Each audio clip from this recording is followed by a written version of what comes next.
জায়নামাজে কাবা শরীফের ছবি আছে, সেই জায়নামাজে নামাজ পড়া যাবে কিনা?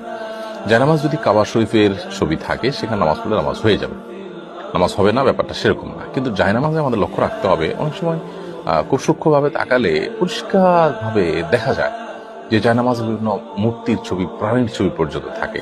এগুলো বিভিন্ন অমুসলিম দেশগুলোতে করে, অনেক সময় তারা জেনে হতে পারে, ষড়যন্ত্র অংশ হিসেবে হতে পারে, বিভিন্নভাবে এগুলো করে। এই জন্য প্লেন জায়নামাজে নামাজ পড়তে পারলে সবচেয়ে উত্তম, এটা সকল ঝামেলার ঊর্ধ্বে উঠা যায়।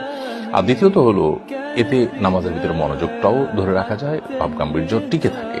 আর যদি আপনি কাবার ছবি বা এই জাতীয় কোনো কিছু রাখেনও, তাহলে সেক্ষেত্রে রাখতে পারেন, এতে গুনাহ হবে না। বাট কাবাকে প্রয়োজন ছাড়া অনেক সময় দেখা যায় যে নামাজকে পড়াইতে হয়, আপনার এমন ভাবে এটাকে ব্যবহার করতে হয় যে এটা অপমানজনক হয়।